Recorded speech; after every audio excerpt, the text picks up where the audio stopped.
بہارے رمضان،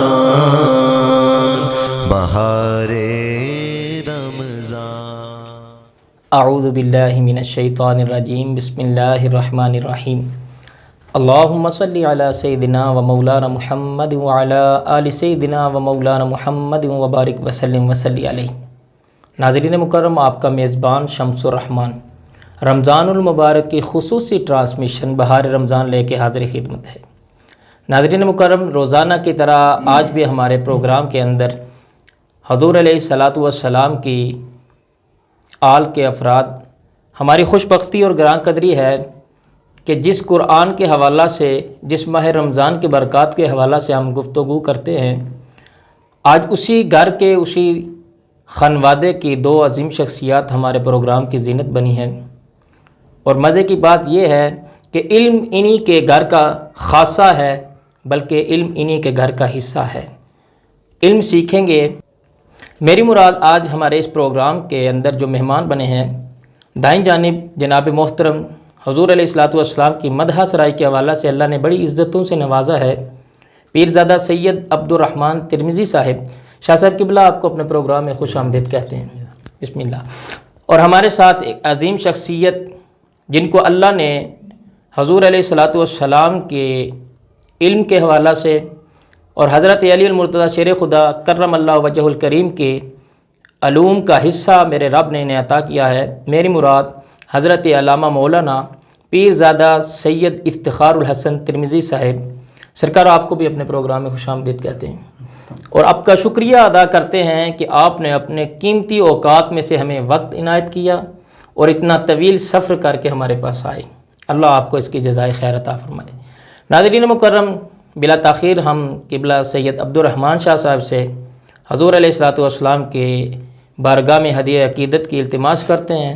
شاہ صاحب بسم اللہ۔ جی، پنجابی کا کلام پیش کرتا ہوں میں۔ بسم اللہ جناب۔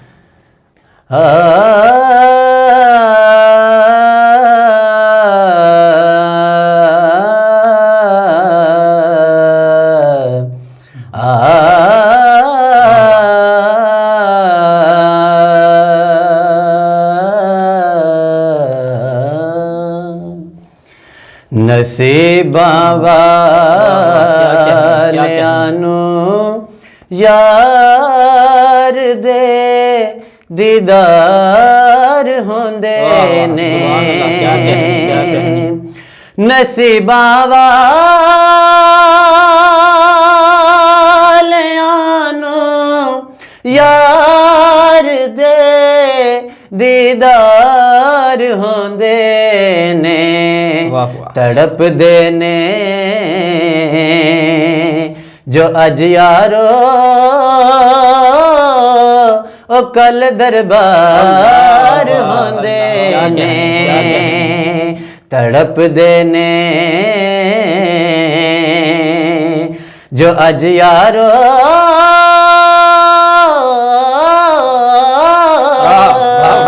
او کل دربار ہوندے نے۔ اور شعر سماعت کرو، بسم اللہ۔ کہ گناہگاراں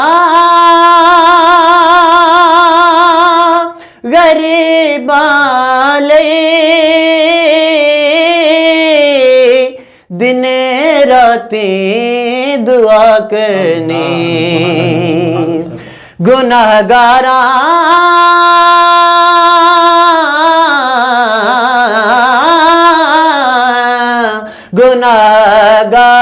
گناہگاراں غریباں لئی دنے راتیں دعا کرنی، اینو کہندے نے غم خاری تے انج غم خار ہوندے نے، اینو کہندے نے غم خاری تے انج غم خار ہوندے نے۔ اور حسین ابن علی دسیا لٹا کے گرد گر سارا حسین ابن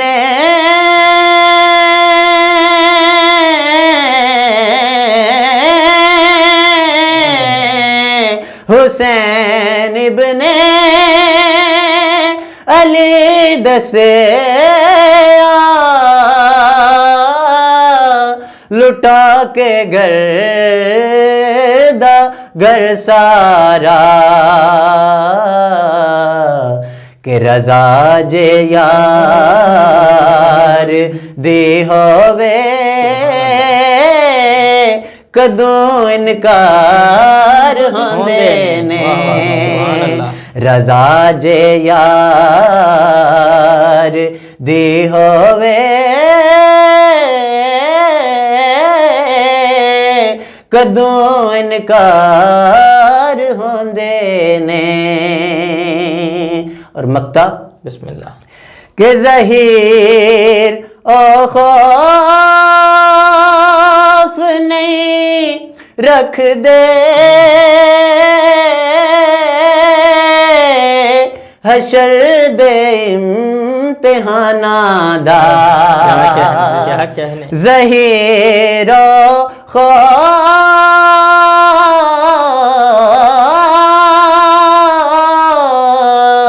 ظہیر و خوف نہیں رکھ دے حشر دے امتحاناں دا ظہیر و خوف نہیں رکھ دے حشر دے امتحاناں دا کون لوگ نے جڑے زہرا دے بچیاں دے خدمتگار ہوندے نے جڑے سیدہ دے بچیاں دے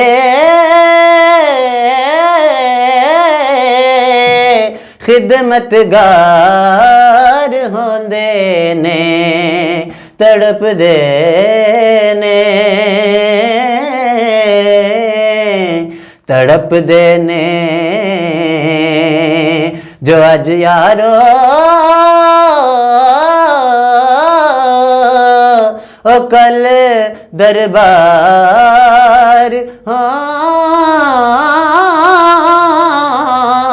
دینے نصیباں والیاں یار دے دیدار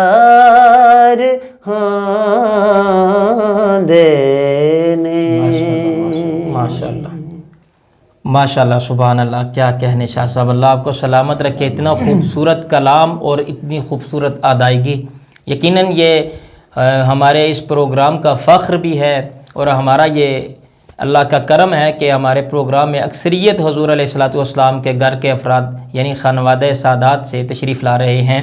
یہیں پہ مجھے سرور نقشبندی صاحب کا وہ مصرے یاد آ رہے ہیں کہ سرور جو بلاوا نہیں آیا کئی روز سے، سرور جو بلاوا نہیں آیا کئی روز سے، یہ میری تڑپ اور بڑھانے کے لیے ہے۔ تو ناظرین مکرم، یقیناً یہ مصرے ہماری ہر بندے کی جس کا دل تڑپتا ہے مدینہ شریف جانے کے لیے، اس کی تڑپ بنانے کے لیے یقیناً یہ مزدہ جاں فضا ہیں۔ میں قبلہ شاہ صاحب کی طرف بڑھوں گا۔ شاہ صاحب چونکہ یہ ماہ رمضان المبارک ہے، ایک مرتبہ پھر پہلے میں تو آپ کا شکریہ ادا کروں گا کہ آپ نے اپنے کتنے قیمتی وقت میں سے ہمیں وقت عنایت کیا۔ تو رمضان المبارک کے پرکیف بہاروں کے اندر آج کا جو ہم نے موضوع عنوان کے طور پہ رکھا ہے ناظرین مکرم، وہ ہے قرآن پاک، اور قرآن پاک کے پڑھنے کے کیا فوائد ہیں۔ تو شاہ صاحب کی طرف بڑھتے ہیں کہ قبلہ پیرزادہ صاحب یہ بتائیے کہ قرآن پاک پڑھنے کے کتنے فوائد ہیں، اور اس حوالہ سے بتائیں جس جگہ پہ قرآن پاک کی تلاوت ہوتی ہے پھر اس پہ اللہ کی رحمتوں کا نزول کیسے ہوتا ہے۔ بسم اللہ۔ بسم اللہ الرحمن الرحیم۔ سب سے پہلے تو میں آپ کے اس پروگرام کو چلانے پہ، بہار رمضان پروگرام کو چلانے پہ آپ کا مشکور ہوں اور شکر گزار ہوں کہ آپ نے اس گزرے دور میں اس قدر خوبصورت پروگرام کو سجایا ہے۔ میری دعا ہے کہ اللہ رب العالمین آپ کے اس کار خیر میں مزید برکتیں، عظمتیں اور رفعتیں پیدا فرمائیں۔ آمین، جزاک اللہ سرکار، جزاک اللہ۔ اب میں اپنے سوال کی طرف بڑھتا ہوں کہ قرآن پاک کے فوائد کیا ہیں، اور جس جگہ پہ قرآن پاک پڑھا جاتا ہے وہاں پہ اللہ کی رحمتوں کا کیسے نزول ہوتا ہے؟ جی بسم اللہ۔ پہلی بات تو یہ ہے شمس بھائی کہ قرآن پاک ہے ہی شفا، بے شک بے شک، پورے کا پورا قرآن باعث شفا ہے، مومنوں کے لیے شفا ہے۔ یہ جب بھی پڑھا جائے انسان کو اس کا فائدہ حاصل ہوتا ہے۔ بے شک۔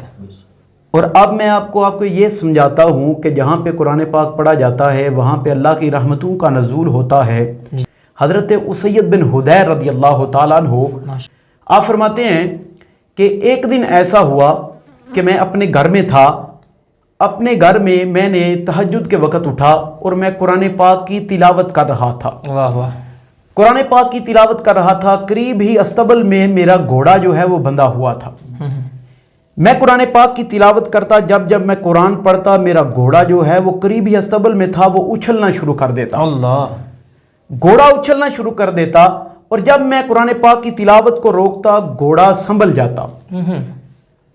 اسید بن حدیر کہتے ہیں میں سارا منظر دیکھتا رہا، کافی دیر میں قرآن پاک کی تلاوت کرتا رہا، جب میں قرآن پاک کی تلاوت کرتا گھوڑا اچھلنا شروع کر دیتا، جب میں قرآن پاک کی تلاوت کو روکتا گھوڑا سنبھل جاتا۔ مجھے اس بات کی سمجھ نہ آئی، بڑا حیران ہوا، حیرانگی کا مظاہرہ کرنا پڑا مجھے۔ لیکن جب صبح نماز فجر کا وقت ہوا، میں امام الانبیاء صلی اللہ علیہ وآلہ وسلم کی خدمت میں حاضر ہوا، نماز فجر ادا کی۔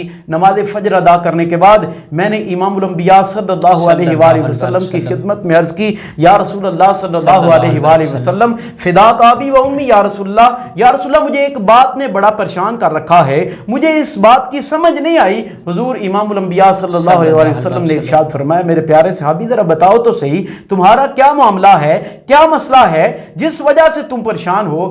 حضرت اسید بن حدیر کہتے ہیں یا رسول اللہ صلی اللہ علیہ وآلہ وسلم میری عرض یہ ہے کہ آج صبح جب نماز تہجد کے لیے میں اٹھا ہوں، میں نے اپنے گھر میں بیٹھ کے رب کے قرآن کی تلاوت شروع کی ہے، جب میں قرآن پڑھتا ہوں میرے گھر میں قریب ہی استبل میں گھوڑا بندھا ہوا تھا، جب میں قرآن پڑھتا گھوڑا اچھلنا شروع کر دیتا، جب میں قرآن پاک کی تلاوت کو روکتا گھوڑا جو ہے وہ سنبھل جاتا۔ حضور بات یہ ہے، کافی دیر میں قرآن پاک کی تلاوت کرتا رہا، سارا منظر دیکھتا رہا، پھر ہوا یہ کہ جب میں قرآن پاک کی تلاوت کو روکتا گھوڑا سنبھل جاتا۔ میں حضور آپ سے یہ پوچھنا چاہتا ہوں، مجھے اس بات کی سمجھ نہیں آئی گھوڑا اچھلتا کیوں تھا اور رک کیوں جاتا تھا؟ میرے اور آپ کے لاجپال نبی مسکرائے، فضاحک النبی صلی اللہ علیہ وآلہ وسلم، حضور مسکرائے، حضور نے ارشاد فرمایا میرے پیارے صحابی اے اسید بن حدیر تمہیں اس بات میں پریشان ہونے کی ضرورت نہیں ہے، وجہ یہ ہے کہ جب تم قرآن کی تلاوت کرتے تھے، اللہ کا یہ کلام پڑھتے تھے، اللہ کے نوری ملائکہ تیرے اوپر اپنی رحمتوں کا نزول فرماتے تھے، تیرے گھر میں رب کی رحمتوں کا نزول ہوتا تھا، اور جب تم قرآن پاک کی تلاوت کو روکتے تھے تو رحمتوں کا نزول رک جاتا تھا۔ اس وجہ سے گھوڑا جو ہے وہ فرشتوں کو دیکھ رہا تھا، اس وجہ سے گھوڑا اچھلتا تھا، اور جب تم قرآن پاک کی تلاوت کو روکتے تھے رحمتوں کا نزول بھی رک جاتا تھا۔ پتہ یہ چلا کہ جس جگہ پہ رب کا قرآن پڑھا جاتا ہے وہاں پہ رب کی رحمتوں کا نزول ہوتا ہے۔ اللہ اللہ، ماشاءاللہ۔ ناظرین مکرم، بڑے خوبصورت پیرائے کے اندر قبلہ پیرزادہ صاحب نے گفتگو فرمائی، اور حضور پاک صلی اللہ علیہ وسلم کے صحابی جب قرآن کی تلاوت کرتے ہیں تو اس سے ثابت یہ ہو رہا ہے کہ تا قیامت حضور کا جو غلام، حضور کا جو خادم، حضور کا جو کلمہ پڑھنے والا قرآن کی تلاوت کرتا رہے گا، رب کے نوری فرشتوں کا نزول ہوتا رہے گا۔ قبلہ پیرزادہ صاحب، آپ نے گفتگو کے شروع میں فرمایا کہ قرآن سارے کا سارا شفا ہے، تو میں اسی بات کو تھوڑا سا بڑھانا چاہوں گا، ذرا ہماری اس طرف بھی رہنمائی فرمائیں، کیونکہ ہمارے احباب بہت پریشان ہوتے ہیں۔ پورے معاشرے کے اندر آپ کا بھی آنا جانا ہے، پورے پاکستان میں آپ کو اللہ نے عزتوں سے نوازا ہے۔ ہمارے ناظرین کو یہ بتائیے کہ ہم شفائیں دائیں بائیں ڈھونڈ رہے ہیں، یہ تو قرآن کے اندر موجود ہیں، اس حوالہ سے تھوڑی رہنمائی فرمائیں کہ قرآن مجید سے شفا ملتی ہے، اور احباب جو آج کل کا ہماری عوام کا بہت بڑا المیہ ہے، جو مال و دولت کے لیے در بدر گھومتے رہتے ہیں، اس حوالہ سے تھوڑا بتائیے قرآن پاک کس طرح انسان کے لیے شفا ہے۔ بسم اللہ الرحمن الرحیم۔ اللہ رب العالمین نے اپنی لاریب کتاب قرآن مجید برہان رشید میں 15واں پارہ سورہ بنی اسرائیل میں آیت نمبر 82 یعنی 82 نمبر آیت کریمہ میں ارشاد فرمایا وَنُنَزِّلُ مِنَ الْقُرْآنِ مَا هُوَ شِفَاءٌ وَرَحْمَةٌ لِّلْمُؤْمِنِينَ سبحان اللہ، کہ ہم ہی اس قرآن پاک میں نازل کرتے ہیں وہ چیزیں جو باعث شفا ہیں اور سراپا رحمت ہیں مومنین کے لیے. واہ واہ سبحان اللہ. باعث شفا ہیں اور سراپا رحمت ہیں مومنین کے لیے. اب رب کا قرآن ہمیں علل اعلان بتا رہا ہے کہ یہ مومنین کے لیے شفا ہے. اللہ اکبر. اور ہم قرآن پاک سے استفادہ حاصل کرتے ہیں. ہمارا یہ ایمان ہے کہ قرآن پاک سے ہمیں شفا ملتی ہے. بے شک جناب. چاہے وہ تعویذ کی صورت میں قرآن پاک لکھا جائے, کسی جگہ پہ بیٹھ کے قرآن پاک پڑھا جائے, جب بھی قرآن پاک کی تلاوت کی جاتی ہے اس سے بندہ مومن کو شفا ملتی ہے. قرآن پاک میں یہ بتایا جا رہا ہے کہ مومنین کے لیے شفا, سبحان اللہ. کسی ایرے گہرے نتھو کھیرے کے لیے نہیں بلکہ مومنین کے لیے. مومن ہونا یہ اس میں لازم ہے, مومنین کے لیے یہ باعث شفا ہے. اور دوسرا یہ ہے کہ مال و زر کے حوالے سے میں آپ کو یہ بات کہتا جاؤں, میرے سیدی حضور ضیاء الامت حضرت جسٹس پیر محمد کرم شاہ الازہری رحمۃ اللہ تعالی علیہ, آپ نے بڑی خوبصورت بات جو ہے وہ لکھی ہے.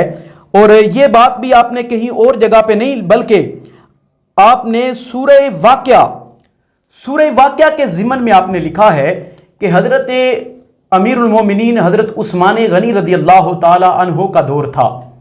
آپ کا دور تھا تو عبداللہ بن مسعود رضی اللہ تعالی عنہ, حضرت عبداللہ بن مسعود رضی اللہ تعالی عنہ آپ بیمار تھے اور حضرت عثمان غنی رضی اللہ تعالی عنہ آپ کی عیادت کے لیے تشریف لے گئے. اللہ. اب اپنے ساتھ آپ کچھ اس وقت کے جو درہم و دینار تھے وہ کچھ چند تھیلیاں جو ہیں وہ ساتھ لے گئے عیادت کے لیے. حضرت عبداللہ بن مسعود کے بیٹے نہیں تھے, بیٹیاں ہی صرف تھیں. اب حضرت عثمان غنی رضی اللہ تعالیٰ عنہ وقت کے بادشاہ ہیں اور حضرت عثمان غنی بڑی حیا والے ہیں, اللہ کے محبوب کے بڑے پسندیدہ صحابی ہیں اور ذو النورین ہیں. یہ بڑا مقام ہے, ذو النورین ہیں, دو نوروں والے ہیں, سرکار کے ساتھ خاص نسبت حاصل ہے. حضرت عثمان غنی رضی اللہ تعالیٰ عنہ تشریف لے گئے حضرت عبداللہ بن مسعود کی عیادت کے لیے. جب وہاں پہ پہنچے ان کا حال دریافت کیا, عیادت کی. عیادت کرنے کے بعد جب واپس تشریف لانے لگے تو جو تھیلیاں ساتھ لے کے گئے تھے وہ حضرت عبداللہ بن مسعود کو دیں اور کہا یہ تھیلیاں رکھ لینا. حضرت عبداللہ بن مسعود کہنے لگے ان کی کیا ضرورت تھی اور یہ کیوں لے کے آئے ہیں؟ حضرت عثمان غنی رضی اللہ تعالیٰ عنہ فرمانے لگے کہ میں اس لیے لے کے آیا ہوں کہ آپ کے بیٹے نہیں ہیں, میں دیکھ رہا ہوں آپ کی حالت جو ہے وہ کافی کمزور ہے, آپ کی بیٹیاں ہیں, میرا یہ دل چاہتا ہے کہ اگر آپ کے ساتھ کوئی ایسا ویسا معاملہ ہو جائے تو یہ جو تھیلیاں ہیں ان سے بیٹیاں جو ہیں وہ اپنے معاملات کو آگے چلا سکیں. بالکل ان میں انہیں جو ہے نا کسی قسم کی کوئی ٹینشن نہ ہو, کسی قسم کی تکلیف کا مظاہرہ نہ کرنا پڑے. بالکل ٹھیک.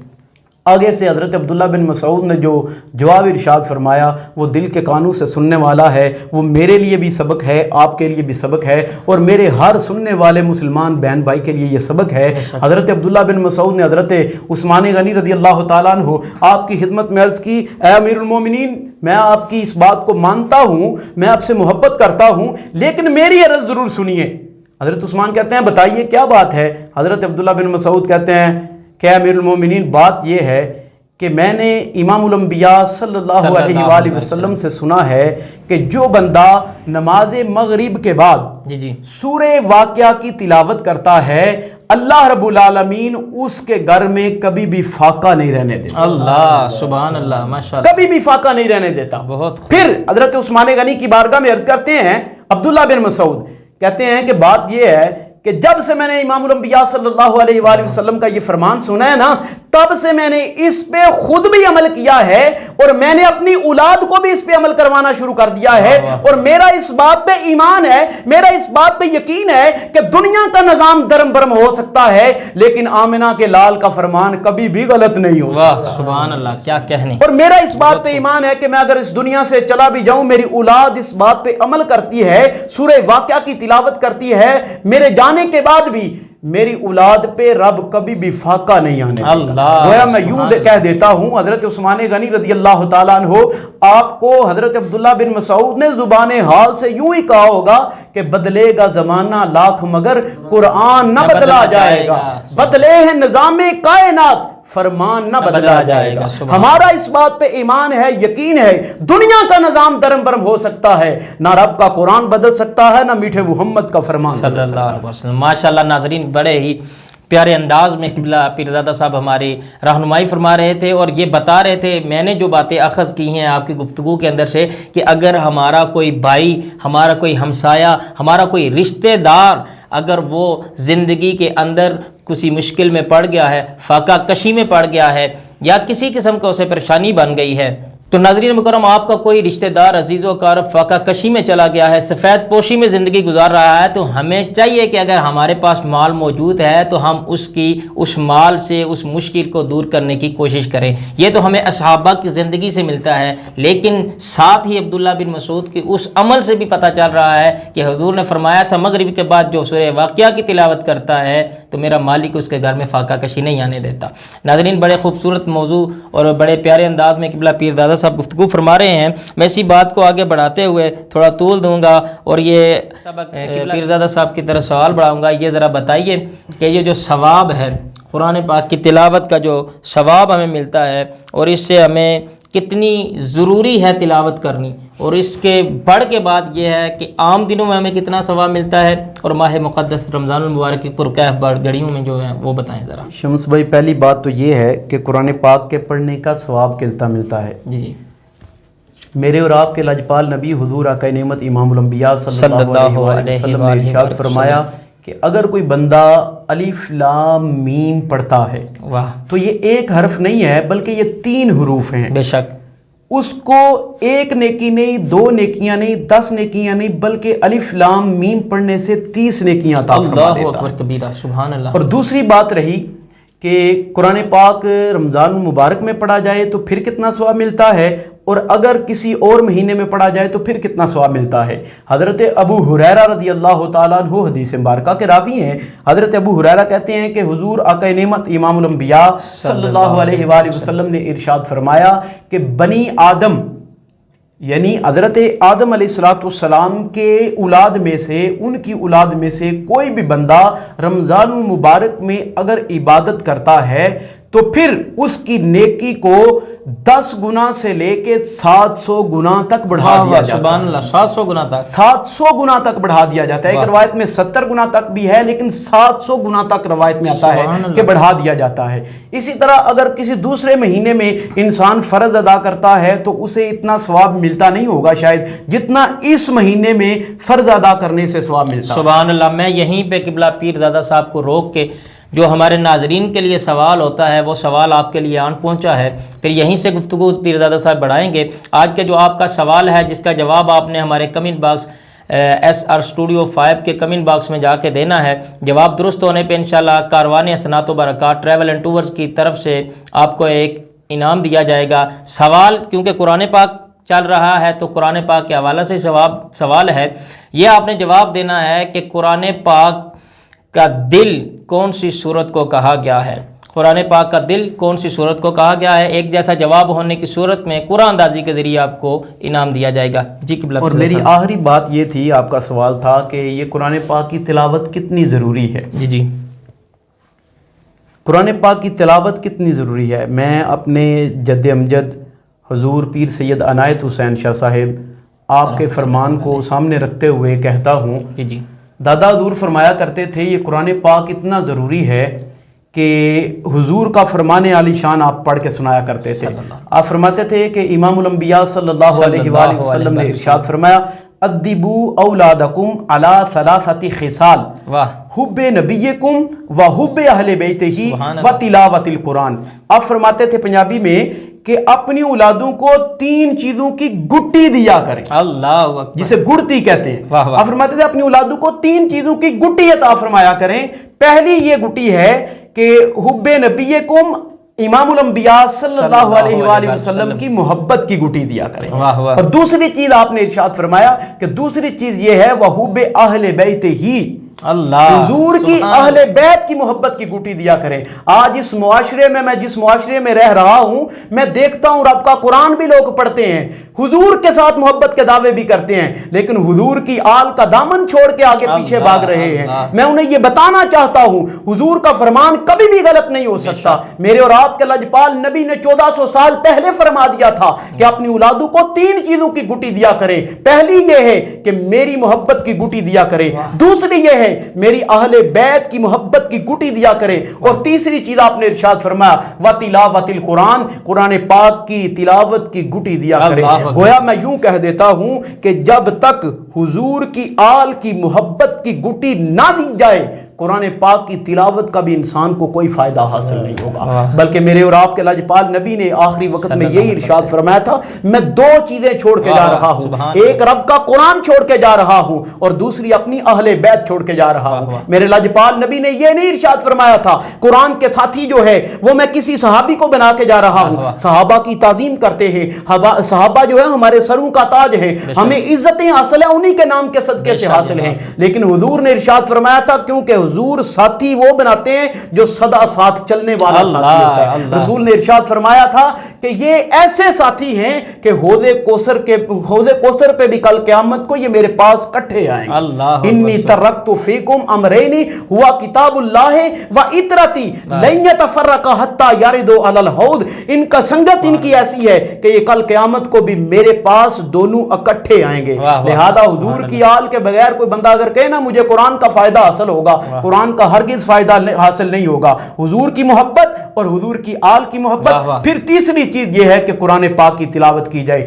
اللہ کے حضور التجا کرتا ہوں کہ خالق ارض و سماوات ہمیں حضور کے اس فرمان کے اوپر اپنی زندگی کے شب و روز بسر کرنے کی توفیق عطا فرمائے۔ ماشاءاللہ ماشاءاللہ۔ ناظرین مکرم، یقیناً شاہ صاحب کا لفظ قلوب کے اوپر اپنی رحمتوں بری چاشنی چھوڑ کے جا رہا ہے کہ دل کے اوپر اتنی راحت محسوس ہو رہی ہے کہ اتنا خوبصورت لہجہ، اتنا خوبصورت انداز، یقیناً یہ مولا علی شیر خدا کے گھر سے ہی خیرات چل رہی ہے اور ہمارے تک پہنچ رہی ہے، اور یہ اسی گھر کا خاصہ اور حصہ ہے کہ اتنے خوبصورت انداز کے اندر قرآن کی آیات اور حضور کے فرامین اور حضور علیہ الصلوۃ والسلام کے اتنے فرمان خوبصورت انداز سے قرآن پاک کی عظمت و شان بیان کرتے ہوئے ہمارے تک رکھے۔ میں پھر ایک مرتبہ قبلہ پیرزادہ صاحب آپ کا شکریہ ادا کرتا ہوں، اور آپ کا بھی قبلہ شاہ صاحب شکریہ ادا کرتا ہوں۔ ناظرین مکرم، کل تک کے لیے اپنے میزبان شمس الرحمان کو اجازت دیجیے، کل پھر ایک مہمان کے ساتھ حاضر ہوں گے۔ کل تک کے لیے اللہ نگہبان۔